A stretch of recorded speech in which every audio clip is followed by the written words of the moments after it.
Next is Pia Wurtzbach. Kiss or slap? Kiss. Kasi, Lahat. Sagot agad. Sabi mo kanina, si Heart. Dahil kasi si Pia's personality, no? Sobrang bait na ito eh. Itong girl na to. Super humble. And then, just by looking sa face niya, maramdaman mo agad eh. True. Yung personality niya. So, kiss. Tsaka Miss Universe na yun. Of course, diba? Grabe ka.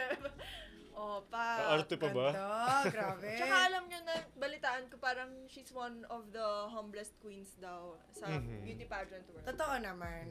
Actually, nakita ko rin siya. Talagang super humble. Tsaka pa nag-smile siya eh. May something talaga. Oo, tsaka wala siyang ere. Alam mo yun? Kahit na layo na nang narating niya. Deserve niya yung fame na meron siya Yes, totoo. And the blessings that she... And then I heard kinakausap niya lahat ng, halimbawa, pagpasok niya ng holding area, lahat kinakausap. Totoo. Tsaka ang swerte din ni Pia sa husband niya.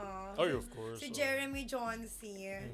Parang sila yung perfect couple Oo, talaga. para silang yung parang couple na makikita mo lang sa movies. Kaya nga, Lord, baka naman, no? Isang Jeremy Johnson lang for May us. favorite talaga si Lord eh. Kaya nga, Lord, baka naman. Parang binigay niya na lahat kay Pia. Kaya Wala nang nga, natira favorite sa mo ba atin. si Pia?